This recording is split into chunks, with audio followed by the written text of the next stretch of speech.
कभी किसी पक्षी को घोंसले की नींव बनाते देखा है? अथक परिश्रम करके तिनका तिनका बिटोर कर वो पक्षी अपना घोंसला बनाता है, अपनी संतान के लिए एक सुरक्षित घर बनाता है। और फिर कहीं से तीव्र आंधी आती है, भारी वर्षा होती है और उसका घोंसला तिनका तिनका करके बिखर जाता है। फिर वो पक्षी क्या करता है? वो रोता नहीं, ना ही विलाप करता है। वो बिना विलंब करे फिर से अपना घोंसला बनाना प्रारंभ कर देता है और सफलता पाता है। फिर हम क्यों छोटी छोटी असफलता से भयभीत होकर परिश्रम करना छोड़ देते हैं? एक बात सदा स्मरण रखिएगा, हर वृक्ष कुल्हाड़ी की एक मार से नीचे नहीं गिरता, हर चट्टान घन के एक प्रहार से नहीं टूटती। सफलता पाने के लिए अनावरत परिश्रम करना ही मात्र एक मार्ग है। स्वीकारण, सत्य का स्वीकारण मनुष्य के लिए बहुत ही महत्वपूर्ण है। जब तक मनुष्य सत्य को स्वीकार नहीं करता, उसे असत्य से लड़ने की शक्ति प्राप्त नहीं होती। जब आप भोजन करते हैं तो क्या होता है? आपका पेट स्वीकारता है कि वो भर चुका है और आप भोजन करना बंद कर देते हैं। जब आपको निद्रा आती है तो क्या होता है? आपका मन स्वीकारता है कि आपका शरीर थक चुका है और उसे विश्राम की आवश्यकता है। उसी प्रकार जब आपको किसी व्यसन को रोकना हो तो आपको स्वीकारना पड़ता है कि बहुत हो चुका है, चाहे वो लालच हो या मदिरा पान। उस व्यसन का त्यागना तभी प्रारंभ होता है जब आप ये स्वीकार कर लेते हैं कि आप उस व्यसन के बंधक हैं। हम में से ऐसा कोई नहीं जिनकी परछाई उनसे दूर रहती। हमारी परछाई सदैव हमारे साथ रहती है। कदाचित हमारी परछाई हमारे कर्मों के फलों का संकेत है। कदाचित इसी कारण कई बार हमें अपनी परछाई से भय भी लगता है, परंतु इस भय से निवारण पाने का एक साधन अवश्य है।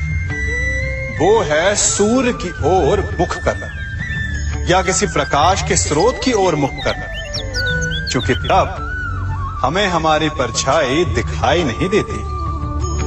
यदि इसे जीवन के संदर्भ में देखें तो ये प्रकाश का स्रोत शुभ कर्मों की चेतना है।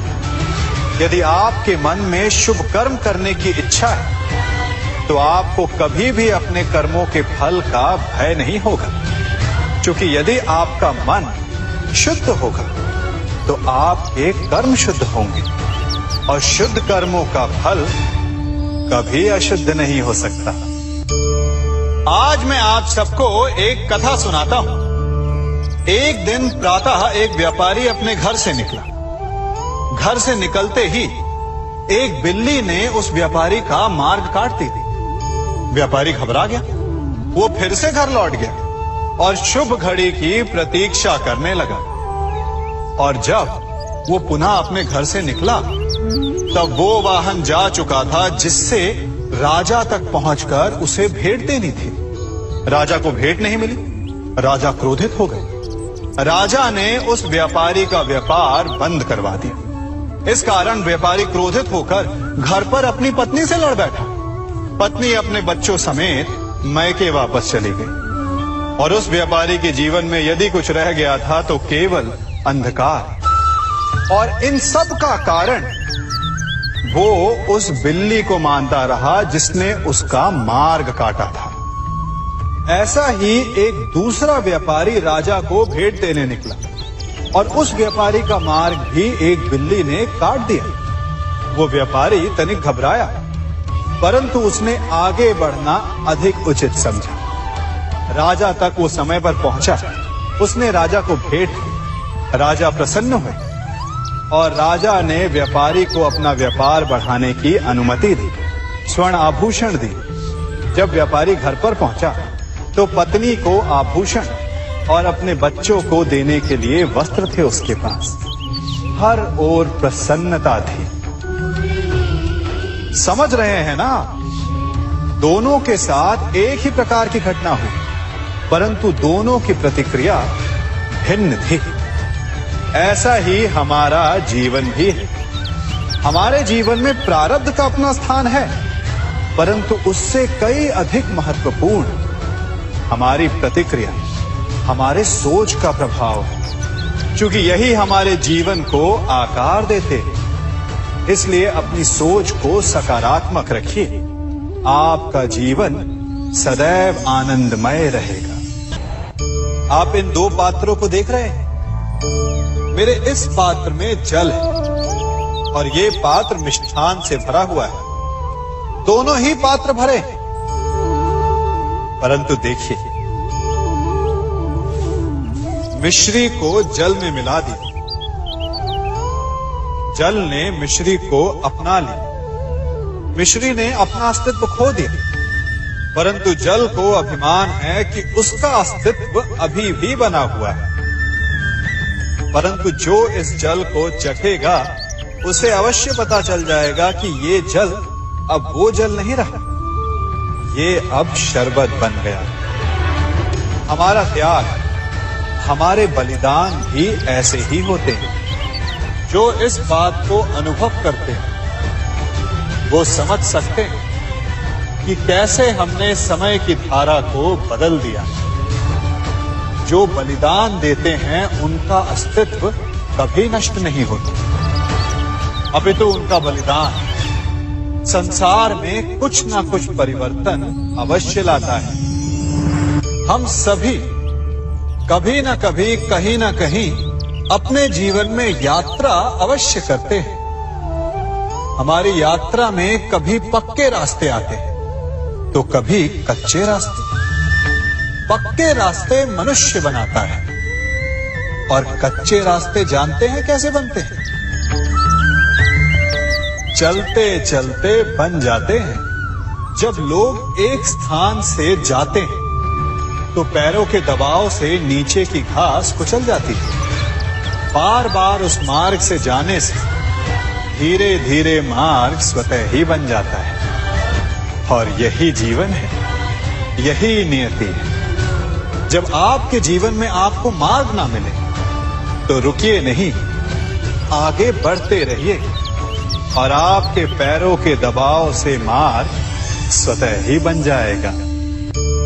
हम सभी अपने जीवन में सफलता चाहते हैं, है ना?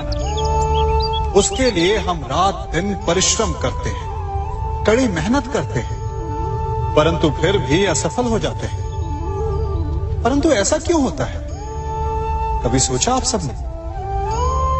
क्योंकि सफलता पाने का मंत्र बड़ा कठिन नहीं, बड़ा सरल है।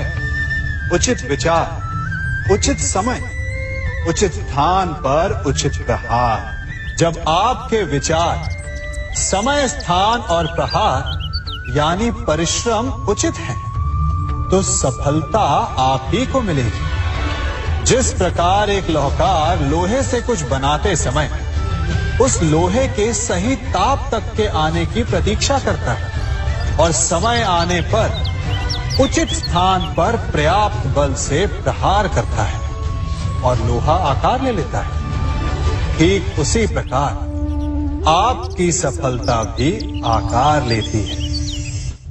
हम सभी को अपने जीवन में कभी ना कभी निराशा मिलती है, असफलता मिलती है और अधिकतर लोग इसके पश्चात भाग्य का रोना लेकर बैठ जाते हैं। कुछ कहते हैं कि जिस स्थान पर मैं हूं उससे कई ऊंचे स्थान पर होने के योग्य था, परंतु नहीं जा पाया। किसी को पीड़ा है कि उसे जो मिलना चाहिए था वो उसे नहीं मिला, भाग्य ही बुरा था। भाग्य क्या होता है? भाग्य वन में खिला पुष्प देवताओं को चढ़ाया जाएगा, या किसी सुंदरी की वेणी में वो सजेगा, या फिर उसे कुचलकर उत्पाद बना दिया जाएगा। ये सब एक पुष्प के नियंत्रण में नहीं होता, परंतु जब तक उस पुष्प का अस्तित्व है सुगंध बिखेरना उसके वश में अवश्य है। परंतु भाग्य हमारे वश में नहीं, और जो हमारे वश में नहीं उसके लिए दुखी होने से क्या होगा। कर्म पर वश है, वो कीजिए और धीरे धीरे भाग्य आपके वश में आ जाएगा, क्योंकि कर्म ही प्रधान है।